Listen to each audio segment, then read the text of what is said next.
கிறிஸ்துவுக்குள் அருமையானவர்களே, உங்களை அனைவரையும் ஆண்டவராகிய இயேசு கிறிஸ்துவின் நாமத்தினாலே வாழ்த்தி இந்த நாளின் பாடங்களுக்கு இன்று வரவேற்றுக் கொள்கிறேன். கடந்த வகுப்பிலே நாம் பார்த்த பொழுது மூர்மை கோட்பாட்டில் ஒரு ஒப்புமை கிறிஸ்துவத்துக்கும் சைவத்துக்கும் இருக்கிற ஒரு ஒப்புமையை பார்த்தோம்.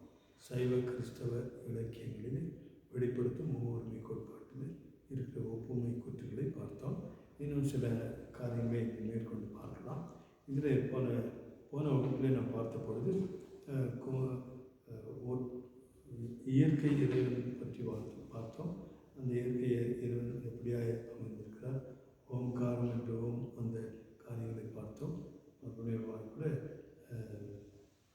மேலும் கூட நாம் இன்னுமாய் அறிந்து கொள்ள இந்த நாளிலே தேவன் நமக்கு கிருபை செய்வாராக. கண்ணை மூடி ஆண்டவரை ஜெபிப்போம்.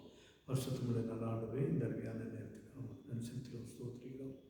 தாப்னே நீ நல்ல ஒரு உலகமாக இந்த நாளிலே நாம் மேலுமாய்க்கூட மூவருமை கோட்பாட்டிலே இருக்கிற சைவர் மற்றும் கிறிஸ்துவத்துக்கு இருக்கிற ஒப்புமையை பார்க்க எங்களுக்கு உதவி செய்து வாழ்நடத்தும் ஆசீர்வதியும்.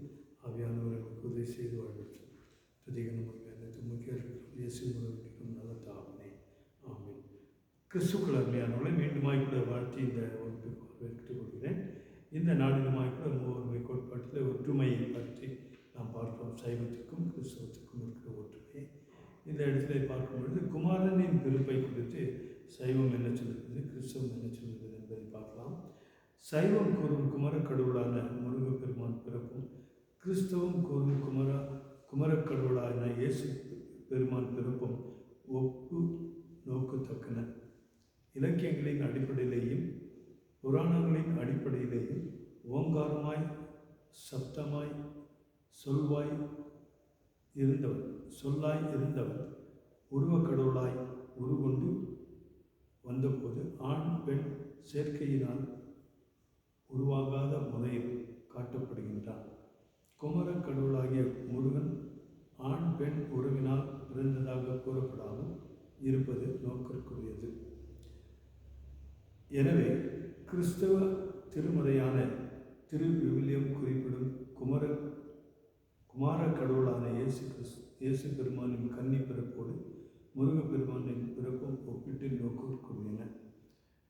சிவலிங்கம் இந்திய வழிபாடுகளிலேயே மிகவும் பழமையான வழிபாடாக விளங்கி வருவது சிந்து சமவெளி வழிபாடாகும். கிமு 3250 முதல் கிமு 2750 ஆண்டு வரை இச்சிந்து சமவெளி வழிபாட்டில் நினைவுக்கல் வழிபாடு தெளிவாக காணப்படுகிறது.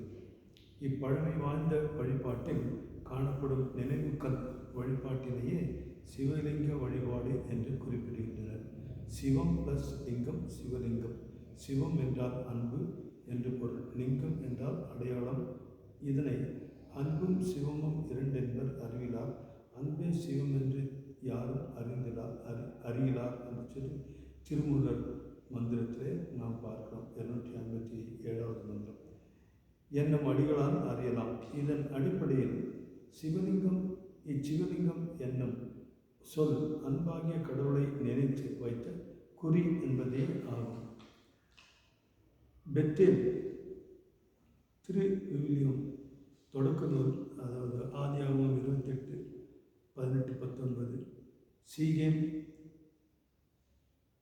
யோசுவா 24, 26, சீனாய் யாத்ராகமம் 24, 15, 16, கில்கால் யோசுவா 4ஆம் அதிகாரம் 20ஆம் வசனம், மிஸ்பா யாத்ராகமம் 24, 4, எபினேசர் 1 சாமுவேல் 7, 12 ஆகிய 6 இடங்களில் நினைவுக்கல் வழிபாடு நடைபெற்று வந்ததை நாம் திருவிவிலியத்தில் காண்கிறோம்.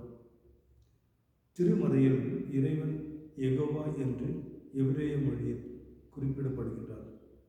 அதன் பின்னர் எழுந்த குரானிலும் இறைவன் அரபு மொழியில் அல்லாஹ் என்று குறிப்பிடப்படுகின்றார். உலகம் முழுவதிலும் உள்ள இஸ்லாமியர்களின் ஒரே ஒரு கோவில் இருக்கும் இடமான மக்கா நகரில் உள்ள காபா என்னும் புனித கல்லை வழிபடுவதற்கே இஸ்லாமியர்கள் ஹஜ் யாத்திரை செல்கின்றார்கள்.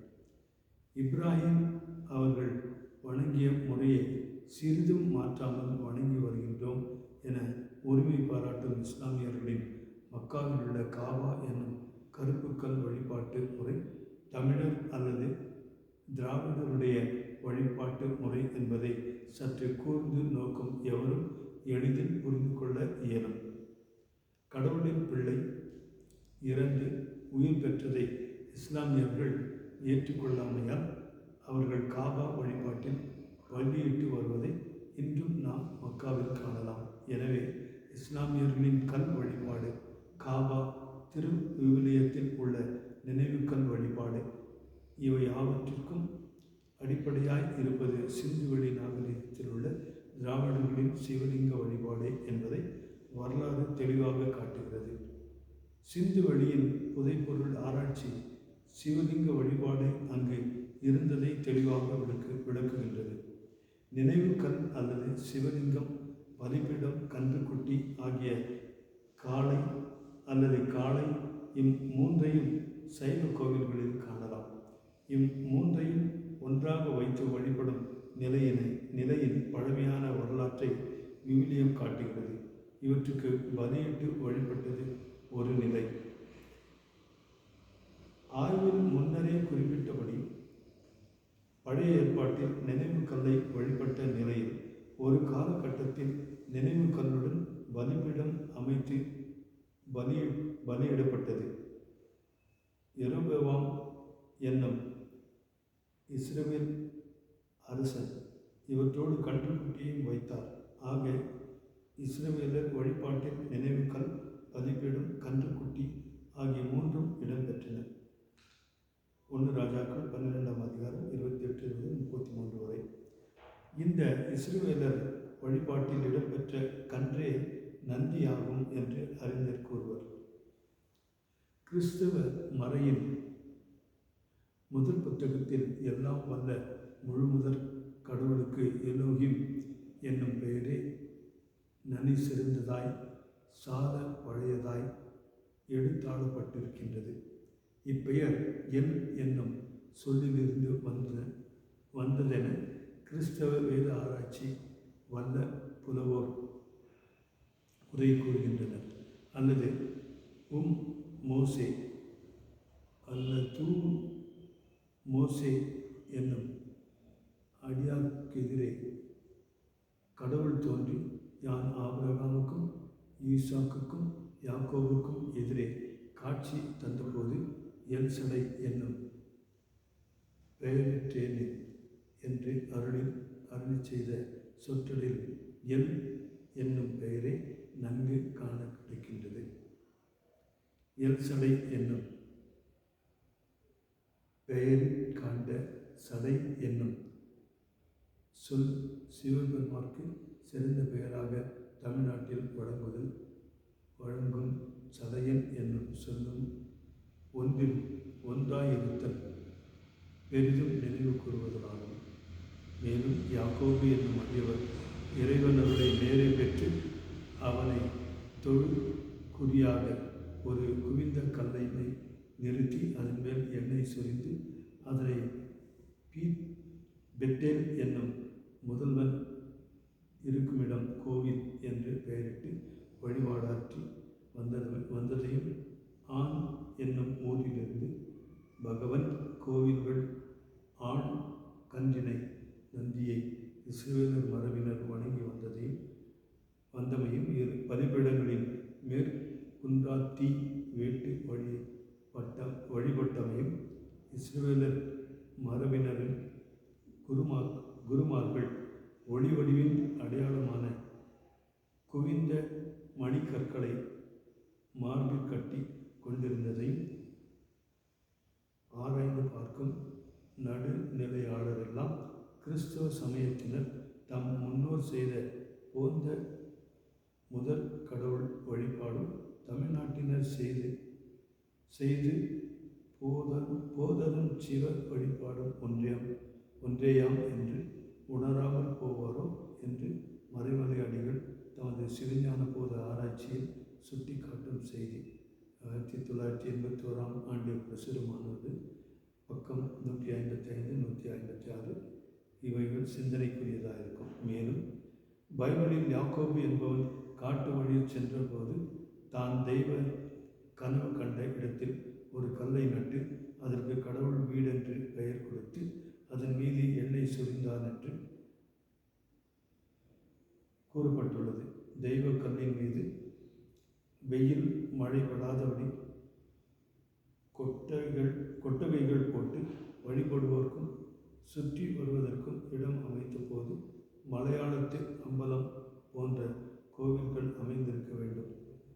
தில்லையில் உள்ள கனக சபையில் அத்தகைய கோவில் அமைப்பே காணப்படும் என்னும் கருத்தும் இங்கு எண்ணி பார்க்கத்தக்கது. இவ்வாறு கிறிஸ்தவர்களின் திருமறையான திருவிவிலியத்தில் யாக்கோபு என்னும் இறையடியார் பெத்தேல் என்னும் இடத்தில் நட்ட கல் தூணை அவரது பின்னோரால் கோயிலாக வளர்ச்சி அடைந்தது என எண்ண தோன்றுகிறது. சிவலிங்கத்திற்கு சிவலிங்கம் என்ற பெயர் தமிழகத்தில் கிபி 3ஆம் நூற்றாண்டுக்கு பின்னர் உருவாக்கப்பட்டமையால் சிவலிங்கம் கல் தூண் என்று பைபிளில் குறிக்கப்பட்டுள்ளது.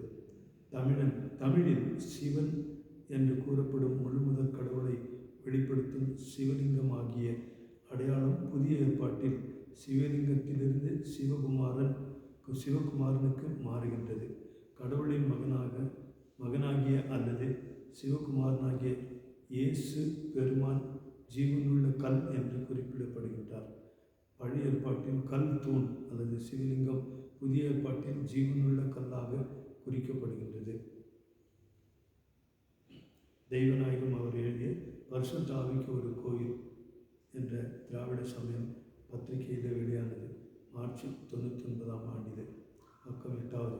அதாவது கடவுள் பரிசுத்தாவி மகன் என்று கடவுள் பரிசுத்தாவி மகன் என்ற 3 நிலைகளில் கடவுளை வணங்கும் புதிய ஏற்பாட்டு முறை தோன்றுவதற்கு காரணம் கடவுளை காட்டும் கல் வடிவில் உள்ள சிவலிங்கம் உயிருள்ள சிவலிங்கமாக, மனிதனாக அல்லது கடவுளின் மகனாக, குருவாக வந்த வரலாற்றை விளக்கும் புதிய ஏற்பாட்டு செய்தியாகும். உயிருள்ள கல் 1 பேதுரு 2:4 பார்க்கிறோம் என்று கடவுளின் மகன் குறிக்கப்படுவதற்கு அடிப்படையான சிவலிங்க வழிபாடு பாலஸ்தீன நாட்டில் தோன்றிய வரலாற்றை பழைய ஏற்பாட்டு திரு விவிலியம் தொடக்க நூல், அதாவது ஆதியாகமம் 28:18 தெளிவாக கூறுகின்றது. உயிருள்ள சிவலிங்கமாக கடவுளின் மகன் இவ்வுலகிற்கு வருவதற்கு முன்னர் சிவலிங்க வழிபாட்டில் பலி இருந்ததையும் பலியிடுவதற்கான பலிபீடம் அமைந்ததையும் பழைய ஏற்பாடு தெளிவாக கூறுகின்றது. உயிருள்ள சிவலிங்கமாகிய கடவுளின் பிள்ளை இவ்வுலகில் வந்து இறந்து உயிர் பெற்றதினால் கடவுள் மக்களுடைய தீவினைகளை எல்லாம் தீர்க்கும் கடவுள் பிள்ளை அல்லது பிள்ளையார் வரலாற்றை புதிய ஏற்பாட்டு 1 யோவான் 1ஆம் அதிகாரம் 29ஆம் வசனத்தை தெளிவாக கூறுகின்றது. கடவுளின் பிள்ளை பலியாகி இறந்து உயிர் பெற்றமையால் சிவன் கோவில்களில் பலிப்பிடம் இருந்தும் பலி நிறுத்தப்பட்டுவிட்டது. இதை தக்க வரலாற்று சான்றுகளுடன் தெளிவுபடுத்துவது பைபிளில் உள்ள புதிய ஏற்பாடு ஆகும். சிவலிங்கம், பலிப்பீடம், காளை 3ம் இணைந்து சிவ வழிபாடு இஸ்ரவேல் மக்களிடத்தில் உருவாவதற்கு காரணமான ஆபிரகாம் அல்லது இப்ராஹிம் என்பவர் திராவிட இனத்தை சேர்ந்தவர் என்பதை அண்மை கால ஆராய்ச்சிகள் விளக்குகின்றன. திராவிட சமயம் என்கிற பத்திரிகையில் டிசம்பர் 99ஆம் ஆண்டில் வெளிப்பட்டது. பக்கம் 7-8. உயிரற்ற கல் உயிருள்ள கல்லாக மாறி சிவ குடும்பம் வெளிப்பட்ட வரலாற்றை திருவிவிலியத்தில் ஆய்வுகள் வழி உணர முடிகிறது. அதாவது திராவிடர்களின் நினைவு கல் வழிபாட்டை அடையாளமாக கொண்டு இந்தியாவில் இந்திய பண்பாட்டு மொழி அடிப்படையில் கிறிஸ்துவத்திற்கு பின் முதல் நூற்றாண்டுகளிலிருந்து வளர்ந்த ஆதி இந்திய கிறிஸ்தவத்தின் கிளைகளே சைவம், வைணவம் முதலிய 6 சமயங்கள். கிறிஸ்துவுக்கு முற்பட்ட நூற்றாண்டுகளில் கடவுளை வழிபட்ட அனைவரும் பலி செலுத்தினர். பலி கோட்பாடு வழிபாடு திராவிட ஆரிய வழிபாடு. கடவுள் கோட்பாடற்ற சமண பௌத்த சமயங்களில் பலி இடம்பெறவில்லை. பலி மறுப்பு கோட்பாடு சமயங்கள். பலிகளின் அவதாரமான கிறிஸ்து பலியான பிறகு கடவுளையும் வணங்கி கொண்டு பலியையும் செலுத்த வேண்டாத பலி நிறைவேற்ற கோட்பாட்டு சமயங்கள் எழுந்தன. இவ்வாறு எழுந்தவையே அறுவகை சமயங்கள். ஒரே கடவுளையே யூத சமயம் கடவுள், ஆவி, வாக்கு என்னும் 3 பெயர்களால் விளக்கி நிற்கின்றது. அதையே கிறிஸ்தவம் தந்தை, பரிசுத்தாவி, மகன் என்று விளக்குகின்றது. இதில் சமயம், யூத சமயத்திலே இறைவன் எப்படியாக வெளிப்படுகிறார் என்றால், யூதம் சமயத்திலே இறைவன், ஆவி, வாக்கு அல்லது வார்த்தை என்று. கிறிஸ்தவத்திலே தந்தை, பரிசுத்தாவி, மகன், கிறிஸ்து என்று வெளிப்படுகிறது. சைவத்திலே அப்பன், அம்மை, மகன் என்று வெளிப்படுகிறது. சாக்தம் என்கிற அந்த அறுசமயங்களிலே இரண்டாவதாக சாக்தம் சமயத்திலே சிவன், சக்தி, மகன் என்று வெளிப்படுகிறது. கௌமாரம் சிவன், சக்தி, மகன் என்று வெளிப்படுகிறது. காணாபத்தியம் சிவன், சக்தி, கணபதி என்று வெளிப்படுகிறது. வைணவம் சிவன், விஷ்ணு, பிரம்மன் என்று வெளிப்படுகிறது. சௌரம் சிவன், விஷ்ணு, ஐயப்பன் என்று வெளிப்படுகிறது. இப்படி பார்க்கும்போது கிறிஸ்தவம் என்று சொல்கிறது, சிவன் சைவம் என்று, சக்தி சாக்தம் என்றும், குமரன் கௌமாரம் என்றும், கணபதி காணாபத்தியம் என்றும், விஷ்ணு வைணவம் என்றும், ஐயப்பன் சௌரம் என்றும் புலவர் தெய்வநாயகம் 1982 வெளியிட்ட பக்கம் 129 இவ்வாறாக கூறுகிறார். அருமையானவர்களே, எப்படி மூவொருமை கோட்பாட்டின் அடிப்படையில் சைவமும் கிறிஸ்துவம் என்ற அந்த ஒப்புமை சற்று நாம் பார்த்தோம். இனி அடுத்த வகுப்பிலே நாம் மூவொருமை நிலை, அதாவது சோமஸ்கந்தம் என்று சொல்வார்கள், அந்த மூவொருமை நிலைமையை குறித்து நாம் அடுத்த வாரத்தில் பார்ப்போம். கர்த்தர் தாமே நம்மை ஆசீர்வதித்து வழிநடத்துவதாக. கண்களை மூடி ஆண்டவரை ஜெபிப்போம். பரிசுத்தமுள்ள நல்ல ஆண்டவரே, சைவத்திற்கும் கிறிஸ்தவத்திற்கும் இருக்கிற ஒப்புமையை, மூவொருமை கோட்பாட்டின் அடிப்படையில் காணப்படுகிற ஒப்புமையை நாங்கள் பார்த்தோம். சுவாமி, உமக்கு சித்தமானால் வருகிற வகுப்பில் இன்னும் அதிகமாக கூட நாங்கள் தெரிந்து கொள்ள கர்த்தர் நீர் எங்களுக்கு உதவி செய்யும். இதை கேட்ட நாங்கள் இதில் கர்த்தாவே நாங்கள் பயிற்சி பெற்று மற்றவர்களுக்குமாய் உதவி செய்து அவர்களுமாய் கூட முடியாமல் கொண்டு வர இந்த காரியங்களை நாங்கள் நினைவுபடுத்திக் கொள்ள எங்களுக்கு நீர் உதவி செய்யும். ஆசீர்வதியும் இயேசுவின் மூலம் ஜீவனுள்ள நல்ல தாமனே, ஆமேன். என் ஆத்மாவே கர்த்தரை ஸ்தோத்திரி, என் முழுமையோட பரிசுத்த நாமத்தை ஸ்தோத்திரி. என் ஆத்மாவே கர்த்தரை ஸ்தோத்திரி, அவர் செய்த சகல உபகாரங்களையும் மறவாதே. ஆமேன். ஆசீர்வாதம் நம்முடைய கர்த்தராகிய இயேசு கிறிஸ்துவினுடைய கிருபை, பிதாவாகிய தேவனுடைய அன்பு, பரிசுத்த ஆவியானவரின் ஆசீர்வாதம் நம் அனைவரோடு கூட இன்றைய சதா காலம் இருப்பதாக. ஆமேன். அருமையானவர்களே, மீண்டுமாய் கூட உங்களுக்கு நான் நினைவுபடுத்திக் கொள்கிறேன். மீண்டுமாய் இந்த ஒப்புமையை குறித்து இன்னும் அதிகமாக கூட ஆண்டவருக்குள்ளாக நாம் அறிந்து